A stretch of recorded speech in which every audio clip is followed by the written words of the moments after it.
Wah wah! I am live. I think. I am. Hello. Everything just fell off to the side. Oh my god.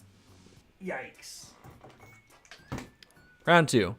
Hi, I'm Jakin. I'm awkward. Welcome to Swordplay and Sorcery. Tonight I'm working on session prep because I might do a session. I might not. We'll see. I might be working this week end at a convention. That might change. Depending on that, might do a session or might just prep and then just do the session next week. Save myself a little bit of a headache. Dabus Vault. Howdy. Howdy. I love that name. Dabus. Are you okay if I make it cringe for a second? Sorry. I don't know if that puts any kind of like disrespect on the name. Happy to have you here. Hope you're doing well. Hope you've had a fantastic day or night, depending where you're at. Hope you're excited to see what we're maybe cooking. We'll see. LOL. I know. Yeah, please forgive me. Okay, there it goes. I was like, why did I see the chat pop up on the stream before I saw it pop up on my chat? Uh-oh. I suppose we'll see. Last week in our session prep, we made a really cool magic item. That was a lot of fun. We made a trident. We didn't go into super fine details with it, but we listed off the bullet points of what we wanted the origins of the trident to be, what was the trident capable of. And since that stream, I've actually mapped out what that magic item looks like, how it works, and I'm pretty happy with it. The player it was meant to go to got that magic item in the game on Friday, and I'm so excited to see if this magic item is balanced or not. We're gonna find out in the session, and we'll show it off in the stream today. Just wanted to say hello first, and thank you for watching. Thank you for taking time out of your night or day to just hang out. That means a lot to me. But yeah, we're gonna work on mapping out probably a few more magic items tonight. I'll be honest. The story beat is kind of done-ish. We need to add about 1 or 2 more story beats because essentially they're in like a cavernous like labyrinth, right? And all of the rooms are mapped out. The encounters for the rooms are mapped out. All the traps are there. But I want to start doing a new thing with when I'm running a session. There's a frequent problem I run into, and I think a lot of dungeon masters or game masters run into as well. And it involves secrets, like secret information. Yeah, I don't necessarily mean like a secret like, your majesty is sleeping with the wench. Like not that kind of secret, but I'm talking about like information you want your players to discover being tied to a specific thing. I think, and this is starting to click in my head from personal experience and just watching more and more like amazing TTRPG streams, right? I think too often we take very specific information, we tie it down to very specific things. What do I mean by this? Let's say you need your party to understand that the baker has been the one killing NPCs in a village. But the only way they're going to get that information is from this very specific NPC who serves no other purpose than to just give this dialogue. And unless they go to this specific building to meet this specific NPC at this time and place, then they just don't receive that message. So then you as the game master or myself, we're sitting there and we're like, when are they going to figure this out? How many hints and bones do I have to throw at them in order to make this happen, right? Here's what I'm proposing. Information like that, if it's not essential to an NPC, like it doesn't matter which NPC gets the information, just keep it loose. And when you need that information to come out, then you have an NPC, you pull it out of your ass, And bada bing, bada boom. This random NPC now has information your players can use. That's kind of the general mindset I want to start working with. So tonight, when we're making this, we're working out some of the details of the story beat. What I want to do is make it a story beat that isn't tied to a specific room or a specific person or a specific event. Rather, when I feel that it's right for the story, then whatever room they're in, like let's say it's a secret room that goes into a room with an artifact that the party is currently looking for, right? I can then say, whenever they make like a check or whatever, I could even just call for the check and just say, somebody roll me an awareness check. That's what you would do in DC 20. It's basically the equivalent of a perception check, right? Somebody roll me an awareness check. Whoever rolls the DC, I might even lower it just so the story beat can happen. You find a secret latch hidden under some tiles. They don't have to go to a specific part of the caverns out of 100 and something rooms. Boom. When I deem it ready, there it is. That's kind of the mindset I'm wanting to do a little bit more of when mapping out these sessions. But that's enough yapping from me. I think I've yapped long enough. I think it's time we start getting into the actual session prep. I think that's what we're going to do. So sorry, chat. I'm moving you over to my other screen. And we're opening up the beautiful, beautiful Notion document. Boom. There it is in all of its glory. It needs a lot of work. It started off as a nice template. It's heavily inspired by several people who showed off kind of like their Notion styles in the Dungeon Coaches Discord. Wonderful community in there. Super wonderful. I actually got in trouble this weekend with that server. It was an accident. And it was totally because I was not paying attention to where I was sharing certain information. All on me. I should have been reading a little more carefully. But thankfully everything's okay.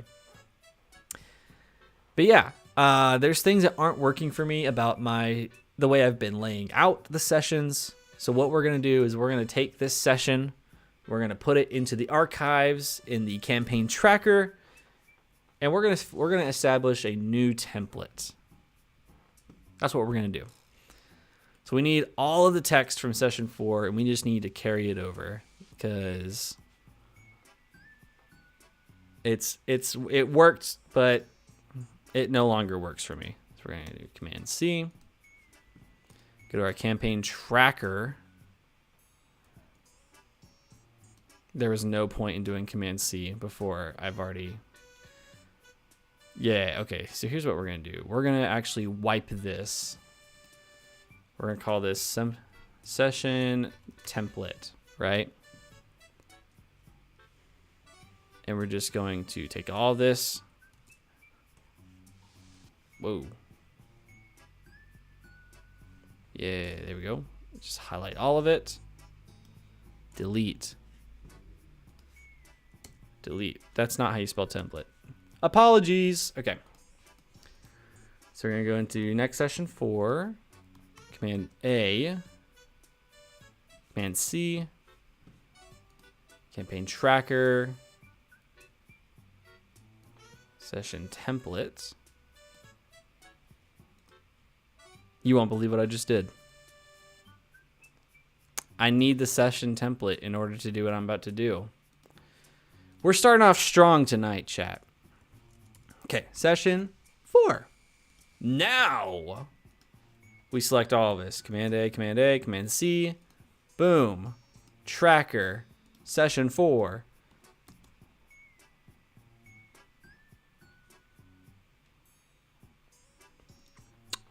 Well, that was weird.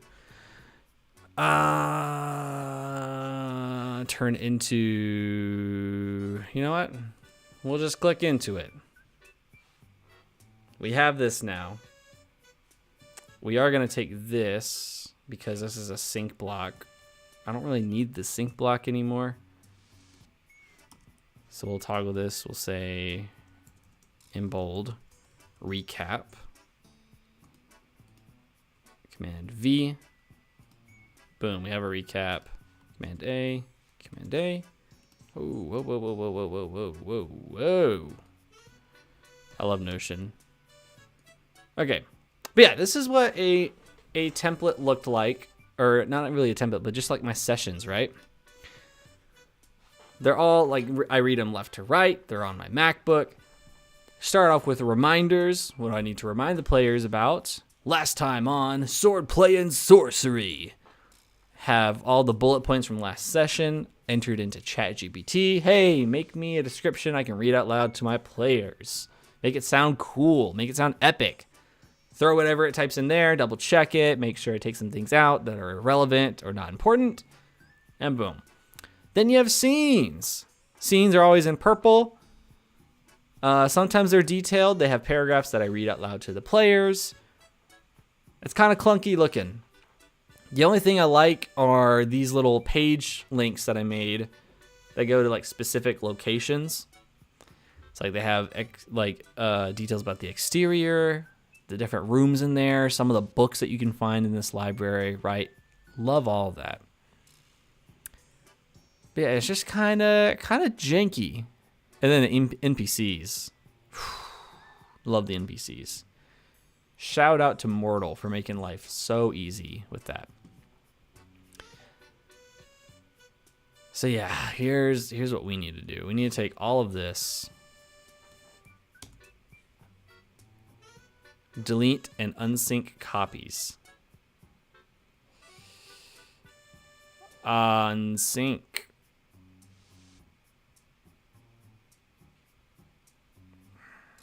Yes. I can't click it. Okay, there we go. So next session is session 5. You know what? Let's make this. What the heck is this? We're gonna change that cover. They got anything like fantasy related? Because I'd really like that. I got some things that are kind of tight. Like some mountains and such. We'll just upload. You know what? We'll just color code. Boom. Reposition. I like that. It's pretty. Boom. Next session. So I like the idea of keeping reminders, so we're going to keep that. We're going to say heading 2. We're going to say reminders. You know what? Here's a drastic change I will make. Let's see if this makes my life easier. Instead of full width, let's have everything centered in the middle. That might actually make life a little bit easier for me. So I have reminders underneath that / bullet points, buttons. You can run custom automations with a click. Interesting. Reminders. So what do I need to remind my players about?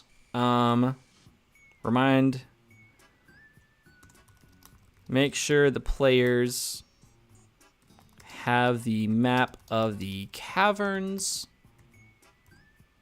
pulled up. Located in the Discord. All right. Next reminder the players might need. I won't dox my players, so we'll say Randall, the name of the character. Randall has a love potion.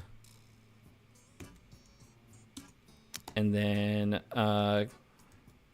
Kiamora has a trident. A magical trident. Next up, someone else had a magic item. Fidmir has a magical sword with some kind of plus property. I don't remember what property I gave it, so we're gonna wing it. Randall, Kiamora, Fidmir, Fifi has a magical eye, which is something that I want to work out because that eye is probably going to come in handy a lot in the upcoming sessions. And then someone else has a magical eye. Oh, yeah. Okay. Hostile Gato is hearing whispers to check out or to find the God of War's realm. Aristos. I think that's what I called it. If I don't even know if I spelled my own creation right. Help. That cat is meowing in the background. Okay.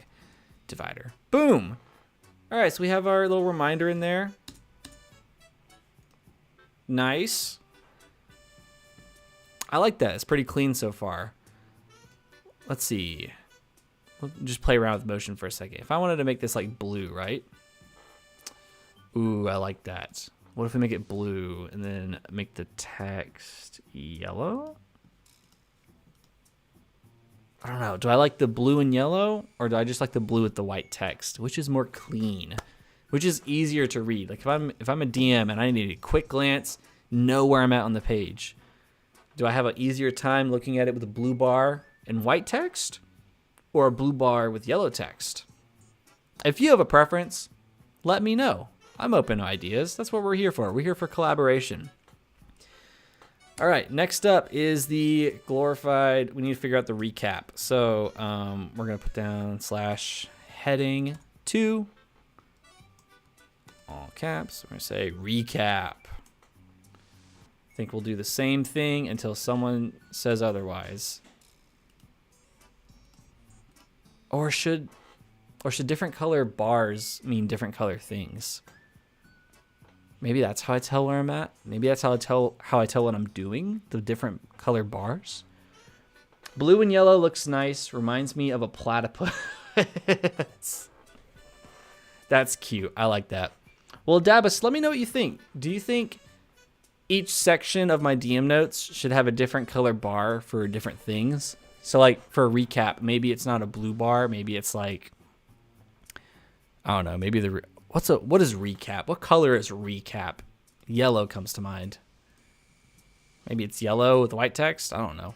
Or did we just keep it all like uniform, blue and yellow? Why a Perry the Platypus? I get it now. I'm a little slow today.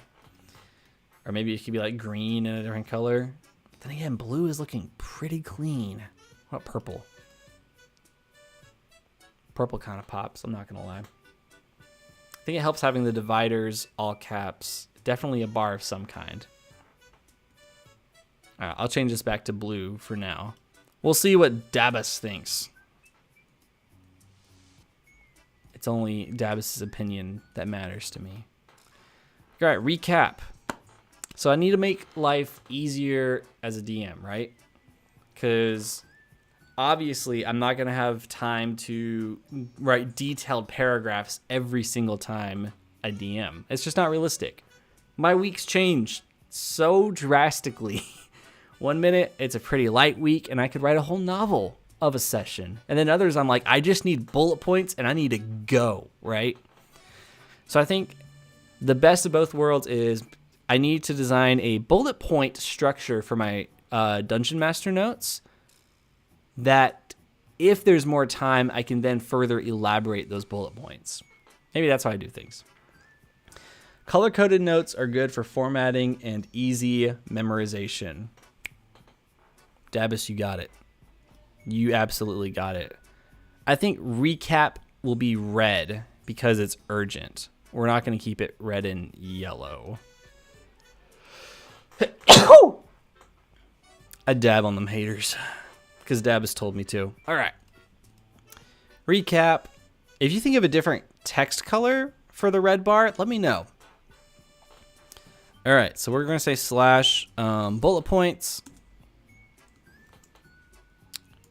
And then we'll do, this is where the session recap will go.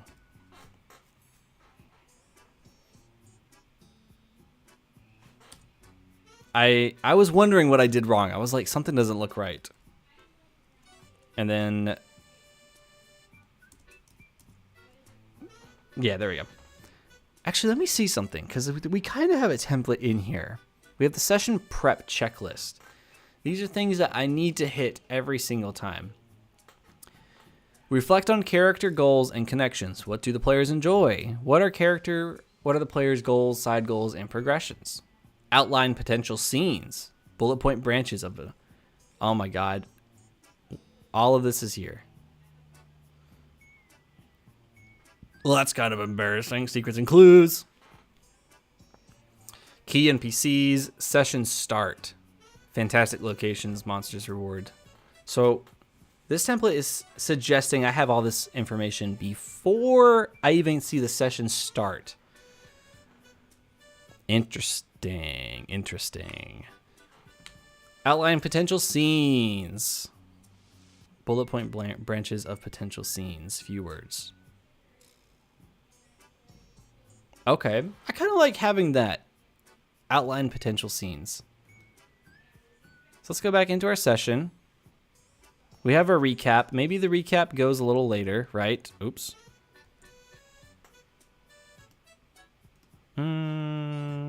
Yeah, we'll say it's a little later. So we'll go down again. We'll do /divide. Boom. And then we'll say this is the characters, right? Oh, wait. So if that's what it's suggesting I do, should I have even the reminders go down first? No, because reminders isn't always related to the session. Sometimes it's conversations of like, hey, there's going to be combat this session. You don't have to fight the monsters. You can run away. If a monster runs away from a fight, you don't have to go chasing it. Some things will be deadly, you know? So, yeah, okay, let's treat it like that. Let's do heading 2. So we'll keep the reminders at the very top. And we'll, oh my god, what are we going to call this? Character motivations?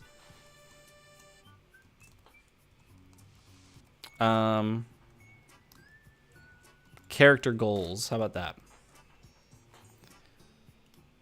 So put the color. Oh, when I think of character goals, what's a good color for a characters? That cat just screams. Whoa. That cat's trying to kick down the door. Listen, I'd love to let the cat in here. But they love destroying that Christmas tree. Oh. We were so happy. We bought the Christmas tree and they just destroyed it night 1.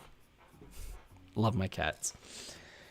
Recap can be red. Reminders can be yellow. Main objectives can be green. Side quests can be blue. And important/regional notes and lore can be purple. Daggum dabbus. That's what I'm talking about. Oh my god. I like that. All right, so these are character motivations and things. Regional notes, lore. So this would fall under yellow? That's how I would do it if I could take my own advice, but I just splat. Wait, but I just splat my thought on a Word doc and hope I remember. That's relatable. Yeah, let's have this be a color that pops. Let's say yellow for character goals. Yeah. There we go. So slash bullets. Actually, let's make these toggles. Because these need to be about certain characters, and they're going to have their goals change and everything. Sometimes it might be a giant list, so it's better to have a drop-down menu. So let's list out all of our characters here real quick. So we're going to say, first off, we have Granny Mabel. I think that's how it's spelled. Next up, we have... nope, that's not... Oh my god, what is her name? She's going to kill me. My wife is going to kill me. Oh my god, what is her character's name? Oh no. Thankfully, she's on the phone. So she's clearly not watching the stream. Oh my god, what is her character's name? It's not Jackie. Stella. Stella, what was it? Peach Vine? I think that's what it was. Wait, hold on. We took notes. What am I doing? Yes, Stella Peach Vine. Okay. Just pretend you didn't see that, all right? Stella Peach Vine. Granny Mabel. Stella Peach Vine. Hostile Gatto. The cats just broke something. Randall McDandle. Granny, Stella, Hostile, Randall. Fidmere.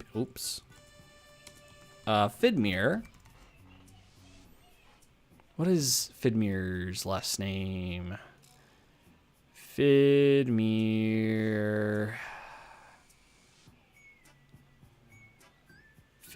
Flask Arm.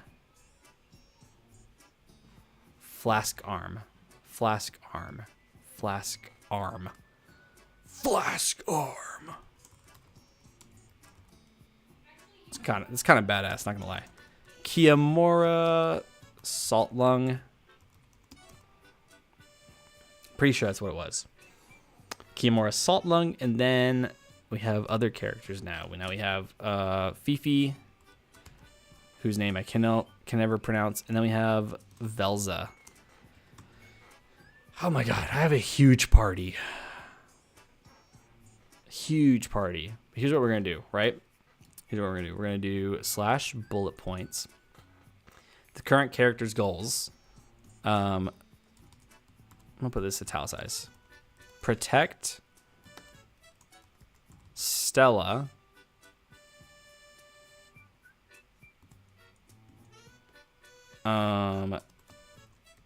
Take care of the party. Very much a grandmother. And I was about to say a wizard. Cleric? No, wizard. Cleric. Wizard. Cleric. Oh, I can't remember. It's been a day. Those are Granny's goals. Stella Peach Vine. Similar to Granny. Protect Mabel. And that's it. Hostile has a few goals right now, actually. Locate Asteros. Realm of the God of War. No, Aristos. What am I doing? Aristos. Yeah? Aristos. Yeah. God, I am having a stroke tonight. Whoa! Those cats are running around in the shower. Oh my god. Okay. That's the only goal that they have. Randall.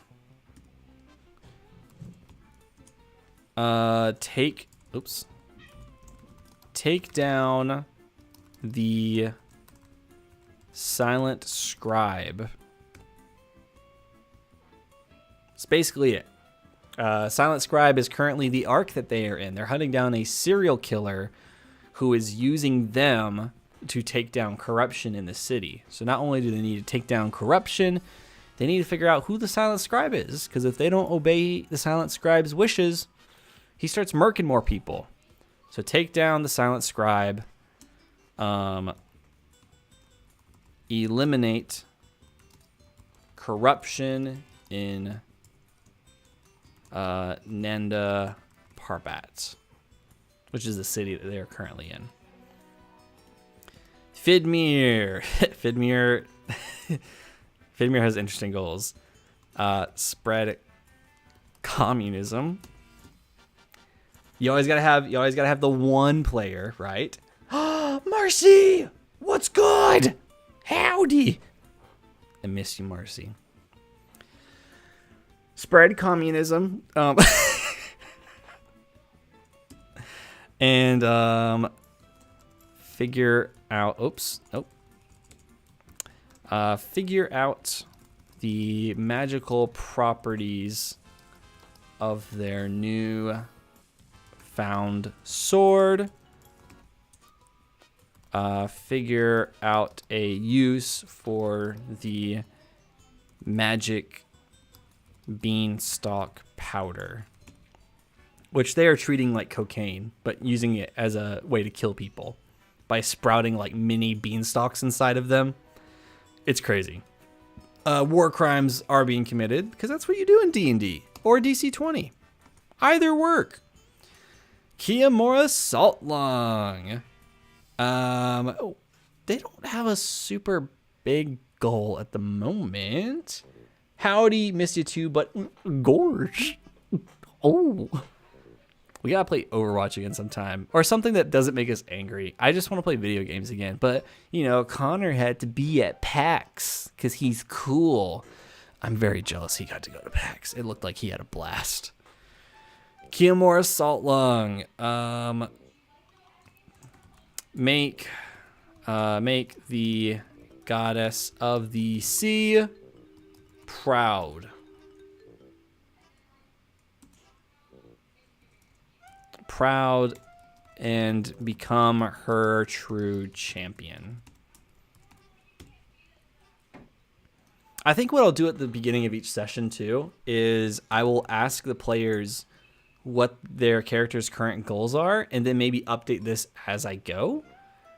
That way we're on the same page and then I can tweak aspects of the session to meet their character's needs and story arcs a little better. Because you always want to make sure that they're having fun, but also, you know, pretend you didn't see that. I'm sorry, Marcy. You had to tune in right there. Marcy slays! Ooh, that's fun! Right? Fifi. Fifi has a magical eye. Use the magical eye for her benefit. And then we have Velza, which I don't know what Velza's goals are. Take down the silent scribe, question mark? And boom, just like that. Now we have reminders. We have character goals. Recap. I don't think recap is going to be the next thing. I'm going to be honest. / divider. Boom. I think the next thing is, what do we say? Yippee. Yippee. Yay. Voice cracked. Ignore it. Just ignore it. Outline potential scenes. Secrets and clues, key NPC, session start, outline potential scenes. Okay, so like a D&D adventure module, an adventure summary. Okay, yeah, I got that. So we'll call this, adventure summary. Oh, what color did you say, Dabus? What did you recommend? Reminders can be yellow, main objectives can be green, side quests can be blue, important regional notes and lore can be purple. So this would fall under green. Oh, yeah. I like that. Green. All right, remember, we're going for bullet points. Make life easy as a DM. That's what we're at least aiming for. So the adventure summary. What are they doing right now? Here's what we'll do. Here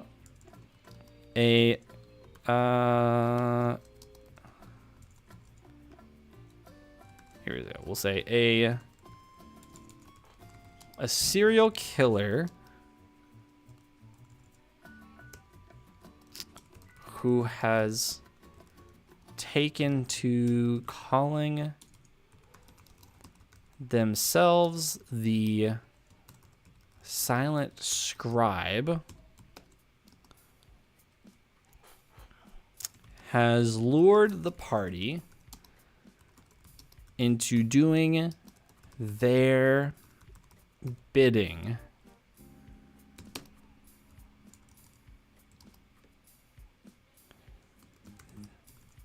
Our heroes must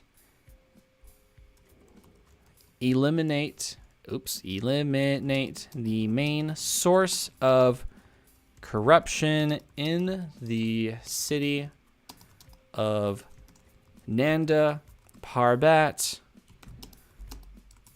In Nanda Parbat, or more people will die at the hands of the Silent Scribe, aka my love letter to the Riddler. All right.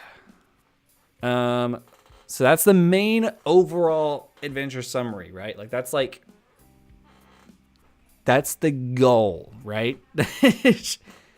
That's like this super like too long, didn't read it. Here's what this first part of the campaign's about. If they finish this arc, they have completed the arc. There's no more Silent Scribe. There's no more adventures to do with the Silent Scribe. That arc is just done. Boom, there's the summary. So under that, here's what they are currently doing.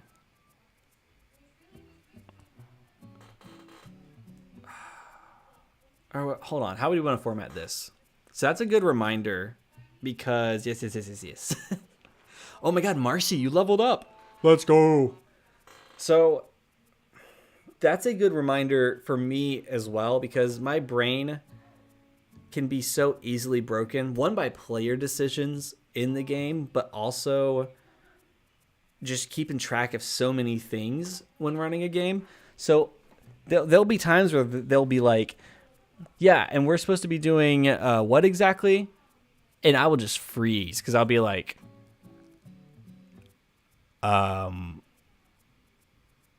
scroll through like 2 minutes of notes. This is what we're doing again because my brain just dies. This will be helpful to me. All right. So we'll say currently, see, the party is in a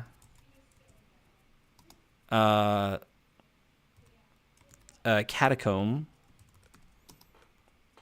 system beneath the city. They entered through a secret chamber underneath the Temple of the Order of the Hidden Lore. A suspected cult and a suspected cult Temple of the Hidden Lore. How about this? A cult suspected of trying to summon an eldritch horror. So, Dungeon Dunce, hello, welcome back. I was bragging about you at the very beginning of the stream and the magic item you helped me create last week. How you doing? Hope you're doing well. Hope you've had a great day or night, depending where you're located. Yeah, let me know if you want to see that magic item because I will gladly pull it up for you. It's the trident. Worked out all of the details. The player got that trident in the session on Friday, and we will see if it's broken or not.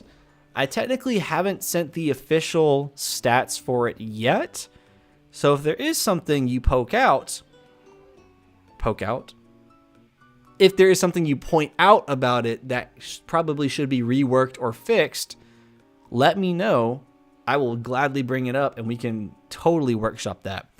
Right now, what I'm doing is I'm trying to reformat how I do my session notes in Notion, because while I liked how they were set up originally, I ran into like minor quirks and issues when running the DC-20 game. Not because of the game itself or the system, just because of the way I was organizing things on my screen. And the way I had it formatted, it just made it very hard to look at the screen and know what was what. It was a mess. So right now what we have reworked is reminders to bring up at the start of the session, Character goals, so a list of all the characters, what their current goals and objectives are. Very much a bullet point style structure, because there's going to be weeks where I'll have time to write a novel of session notes, and then there are going to be times where I'm like, I only have time to do bullet points, and then I just got to run the session. Wing it, which is what all Dungeon Masters do. I suppose I would like to see that when it's convenient for you. Dude, listen, it's convenient now. Any excuse to show this off. Let's do this, buddy. All right, so we're going to go to magic items, weapons, armor, and artifacts, and boom. Here it is. The Trident. Here, we'll full screen this for you. The Trident of Athelia, goddess of the sea. The Trident of Athelia, also known as the Commander of the Sea, is a golden trident that has aquamarine crystals embedded into the hilt and an aquatic glow emanating from it. When the trident is not in use, it can appear quite small. Once activated, the trident extends into a battle-ready form. There we go. So that's the trident right there. That's it in its tiny form, not even in its full extended form. We picked this art because it reminded me of Percy Jackson, and I liked that. So we made some origins for it. Let me read you this mini little novel we got. In the timeless annals of the divine, there exists a mythic tale that unfolds in the celestial domain of Athelia. A star, radiant and resplendent, descended from the cosmos to collide with a towering volcano in this realm of divine beauty. The celestial entity, it is said, was no ordinary star, but a champion of Athelia, the goddess of the sea. This stellar champion has traversed the heavens for a century, locked in a celestial duel with the champion of another god, which I have not worked out yet. The clash between these godly champions resonates across the astral realms, echoing through the celestial tapestry. As the battle reached its climax, the star champion, wounded and weary, descended from the heavens in a final dazzling blaze. Upon crashing into the heart of the volcano, the celestial champion's essence and divine spirit intertwined with the molten forces within. With his dying breaths, he cried out to Athelia, the divine patron who stood witness to the culmination of this celestial conflict. In response to his plea, Athelia, with tears of stardust, shaped the departing soul of her champion into exquisite aquamarine crystals.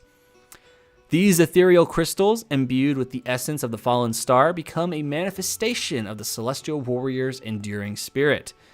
In a final act of divine grace, Athelia embedded these aquamarine crystals into a trident, an artifact symbolizing the mastery of the watery depths and the boundless expanse of the heavens. Thus, the trident, now a sacred relic, served as a conduit for the celestial energy of Athelia's fallen champion. It became a symbol of the eternal connection between the divine and the mortal, a beacon of hope and a reminder that even in the celestial battlegrounds, the sacrifice of a champion could give rise to new wonders and everlasting beauty. The aquamarine trident, with its celestial origin, stood as a testament to the enduring love and valor that transcended the boundaries between the heavens and the realms below. Boom. Same. PJ0 is amazing. Help. I read that as PJ0 live. I'm going to...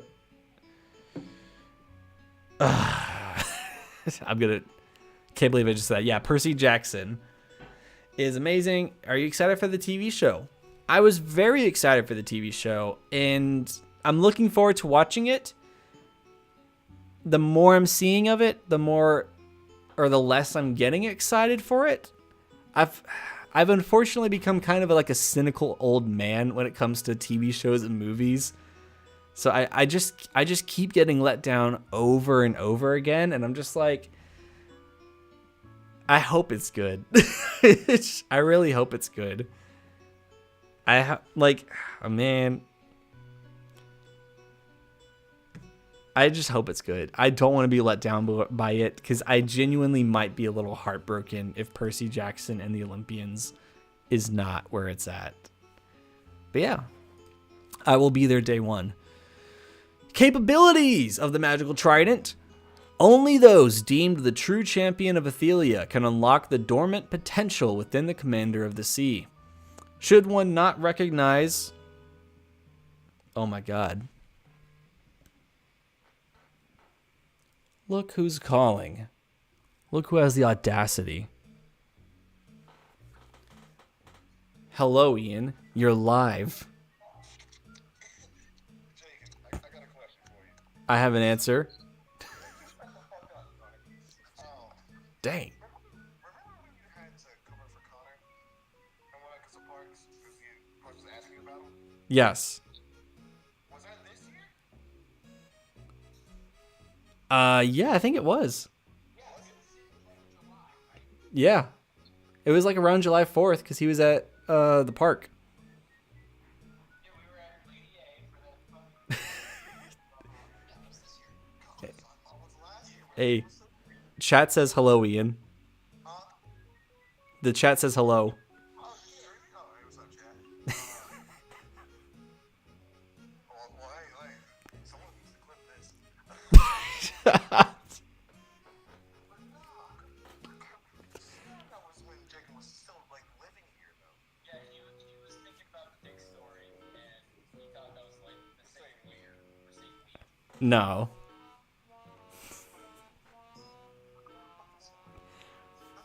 What the fuck were you doing in July for?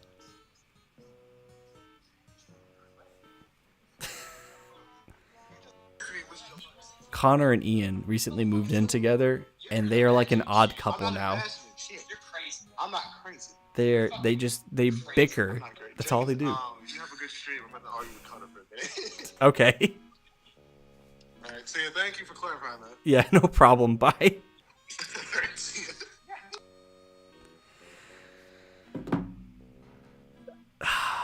They're really like an old married couple. It's amazing. Amazing Ian cameo. Agreed. Anyways, back to the show.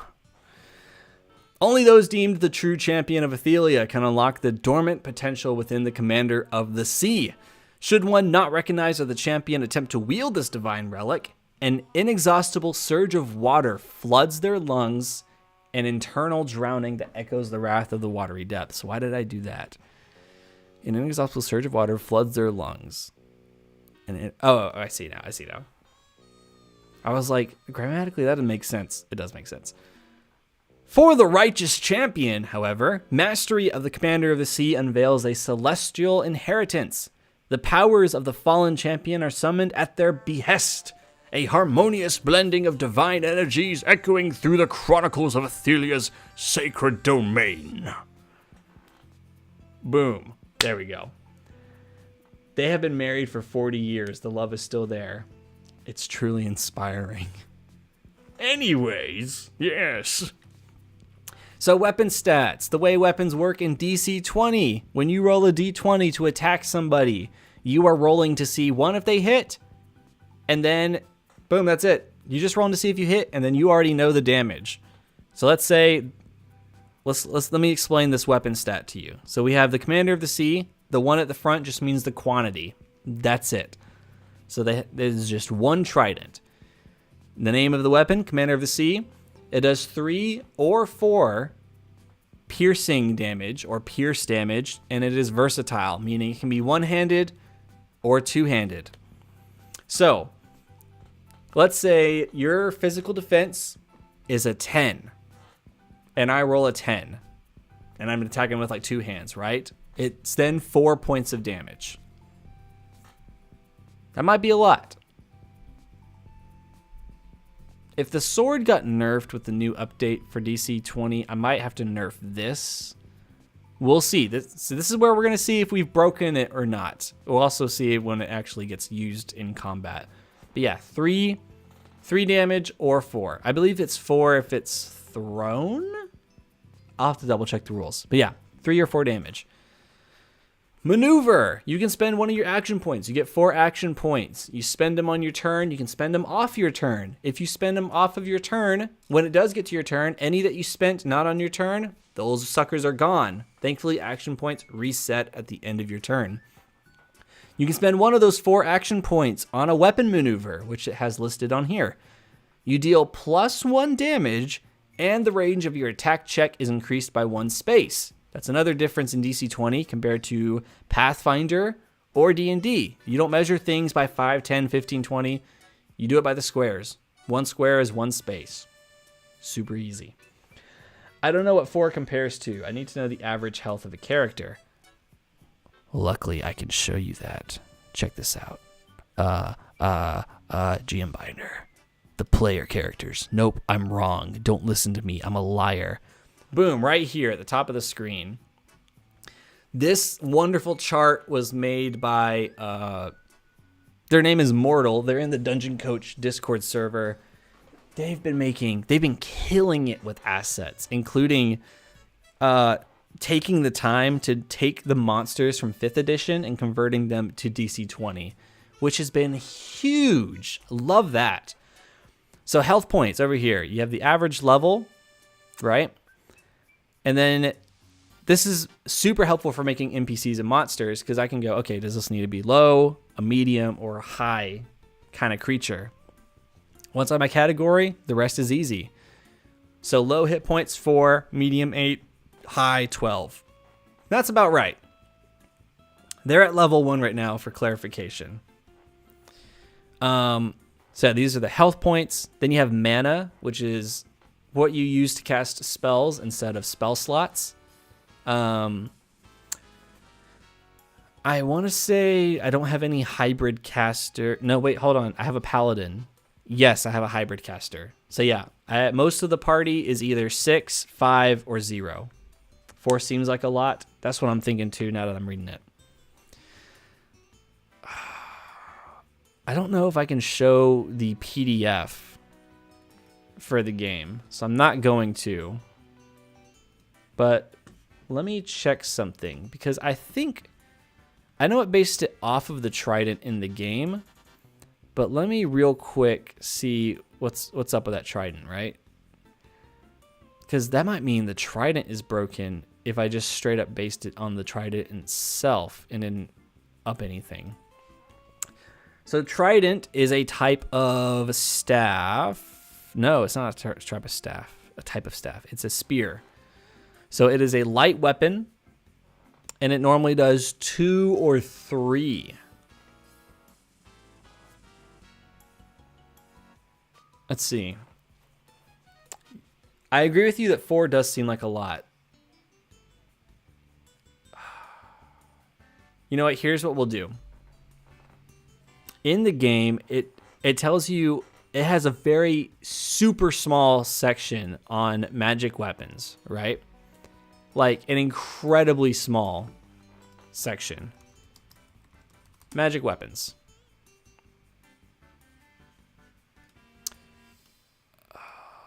Weapons, living, weapon styles. Magic weapons. A magic weapon with a listed bonus of +1, +2, or +3 grants that bonus to your attack checks while being wielded. Okay, so for example, a +2 longsword adds +2 to your attack check. Okay, let's amend the trident in that way. Let's do that. So let's go back to our GM binder, magic items, trident of the sea. Let's just go ahead and full screen this, right? So what if we say, instead of, let's make it back to what the trident originally is, right? So we'll say 2 or 3. And then what do you think? Should it be a +1, +2, or +3 to the attack check? There's technically one armor class. In DC 20, we call it a physical defense. But for every 5 you go over that physical defense score, you add another point of damage, right? So if your physical defense is 10, and I do a brutal hit, which is a 15 for you, whatever damage I already get to do, I then add 1 more. And then if I do another 5 on top of that, so a 20, that's another point of damage, and so forth. So maybe I do +2. They play a cleric, so they're mainly focused on spells. They're not really to my knowledge, I haven't seen a whole lot of combat with the character yet, but they're not really a tanky cleric. That could very much change, though. Given that they are level 1, probably 1. I'm not going to argue with you. You come up with great ideas. Okay, yeah, so there we go. +1 Commander of the Sea. So any attack check they make gets a +1. So if they roll a 9 and then add that +1 on top of it, plus their +4, yeah. 15, yep, okay, yeah, we're going to do that. So you deal +1 damage, and the range of your attack increases by 1 space. You can use this maneuver once per attack check and can't be used with the extend attack maneuver. And then style passive, which is a really cool thing in DC 20 that's added to weapons. So not all spellcasters get to use weapon maneuvers. Only the hybrid casters can. Wait a second.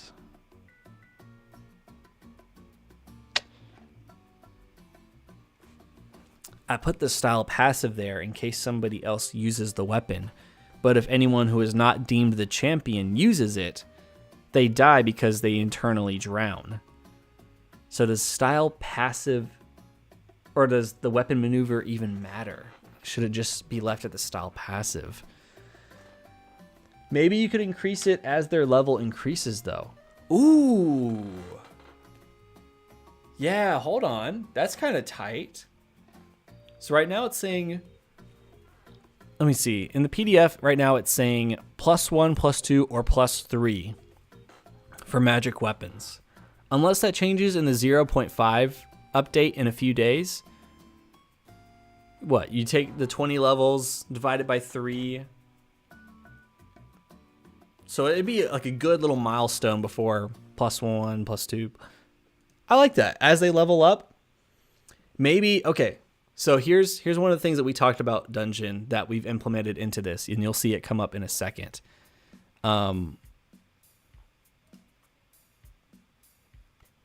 The effects on the user section explains the 3 main things that we talked about that the Trident is capable of when summoning the powers of the former champion.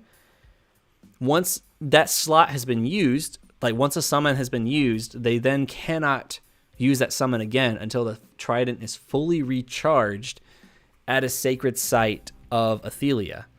So maybe after X amount of numbers of recharges, it then gets a blessing, and that blessing increases the magical bonus you get on the weapon.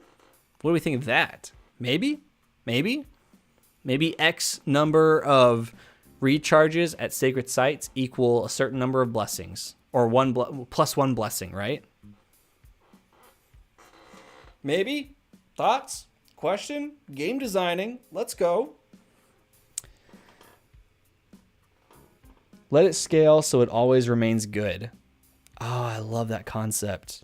I love that. That's fun. That's cool. Marcy, stop it. You make me blush. All right, so here's what we're going to do. We're going to take away maneuver because the cleric isn't going to get weapon maneuvers. Actually, let's just double check real quick. I can't show you the PDF. I would love to show you the PDF, but let's see. Class features for the cleric.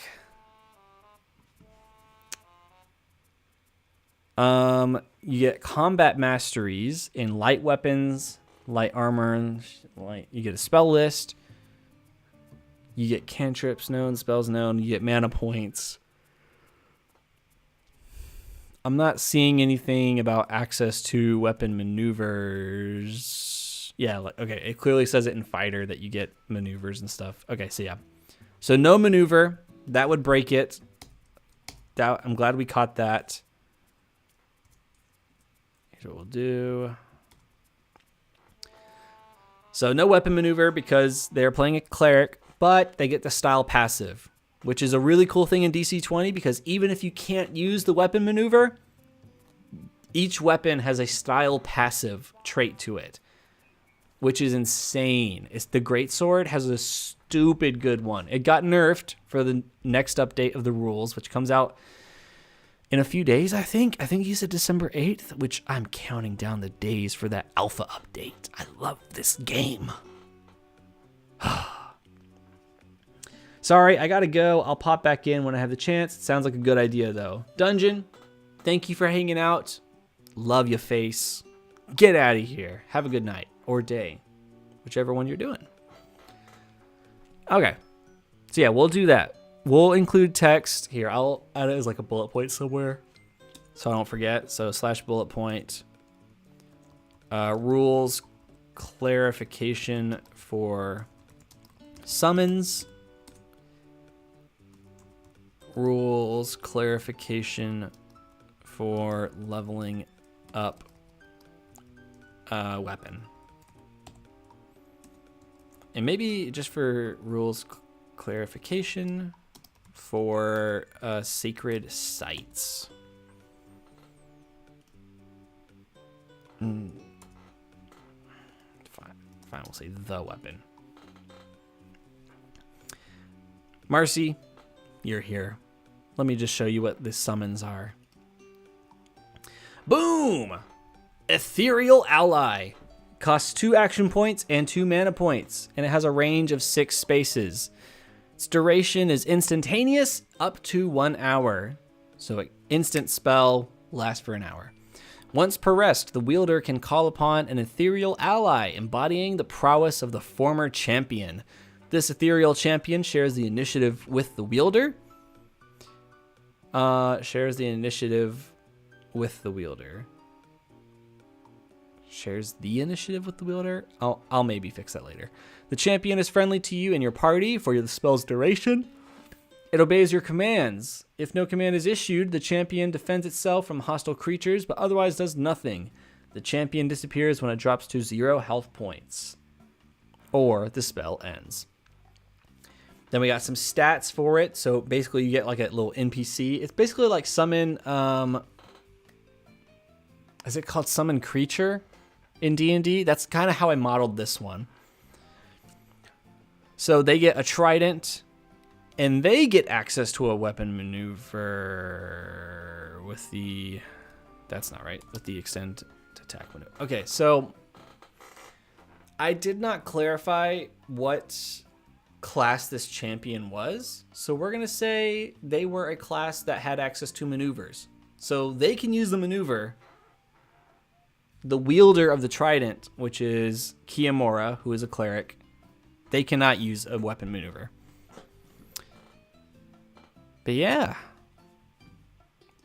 So that's one summon. Then once they use that summon, it's gone until they fully recharge the trident at a sacred site of Athelia. Which, if you're on like an adventuring, like traveling kind of quest, there may not be sites of Athelia for like miles. So hopefully they super think about when they want to use these summons. Summon number 2, Ethereal Armor. Costs 2 action points and 1 mana point. I can't remember. I don't know if you know this or not already, but for VOD people, I'll say it anyways. 2 action points, they reset at the end of your turn. Mana points do not reset. Once you spend them, they are gone. You can only get them back after you've rested, which there's 4 different types of rest.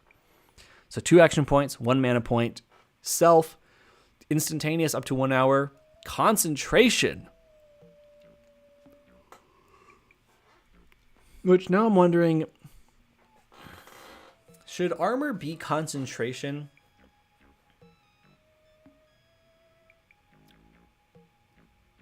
Because if you get hit, you roll to see if you're like concentrating on the armor. I think concentration needs to be removed from this and put on Ethereal Ally instead. I think that's where I'm messing up. Concentration. I think I'm going to do that. Because why would I give you armor that you then have to see if you can still wear? That feels a little weird. Maybe that makes sense. Maybe that's balanced. I don't know. You summon the ethereal armor of the fallen champion. This ethereal armor, an embodiment of the sea's protective embrace, grants you a damage resistance of 3. Once summoned, the armor stands sentinel, shielding its bearer from harm until the magic is expended. So, how does damage resistance work in DC 20? Yeah, removed from the armor? Noted. Damage resistance. So, let's say your physical defense is 10. Your heavy is 15. Or no, your brutal is heavy, and your heavy... Oh my god, I had a stroke. Your physical defense is 10. Your heavy is 15. Your brutal is 20. If I roll a 10, any damage I'm applying to you, you get to remove 3 points of damage for. That's what damage resistance means. You do not get to apply damage resistance if I make a heavy hit or a brutal hit and so forth. It only applies to that first hit. It only applies to regular hits. Any more than that, you're not resisting the damage, you're straight up taking it. So I think that's already kind of a balanced thing in itself within the magical armor. So I think it was a good call to take the concentration off of that. But for a whole other like person in battle, yeah, concentration. Summon number 3, Aquatic Ascendancy. 3 action points, 2 mana points.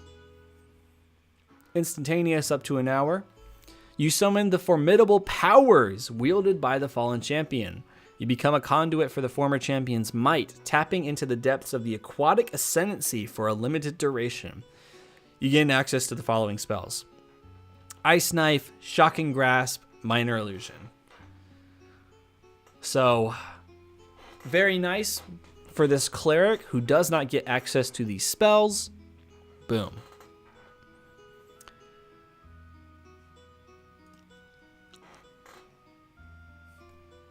I'm glad I went over this again because there are some things that really help for balance sake. The +1 helps, changing that back to 2/3, removing the weapon maneuver, changing concentration. I'm glad we looked at this. Dang, it is already 6. I am already over the time I was planning for. That's unfortunate. I was getting in a groove. But you know what? We get to do this all again tomorrow night. And also, I can go ahead and just say this because I just got the text during the stream. I'm going to be in a DC 20 stream Thursday. We'll be live at 7 p.m. and it'll be on the One Shot Questers channel. So that's pretty cool. This will be my first time. No, it won't. But I've been a player on like a stream. And I've been a player in like the campaigns and everything, but it's been a long time. I'm about to be rusty. I got some warming up to do. I don't even know what kind of character I'm making for this thing, or even what kind of character is needed. I'm probably going to find all of that out at work tomorrow. I'll have all those details for tomorrow's stream, but I'll be back here 7 p.m. Central Time. Same time tomorrow. Same kind of homebrew. All that good stuff. That's all I've got. I have no outro. Oh well. I love all y'all faces. Thank you for tuning in. ! All of the things. If you want access to that, ! Discord, YouTube, Twitch.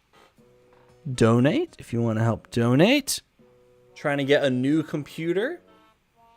Because that would help me, 1, with editing, but 2, doing a lot cooler things with streaming. I want to bring back the streams, running games for people, but instead of using a VTT, I want to put an actual like physical map that you can see on the stream along with the players. But need a little bit more powerful computer to do that.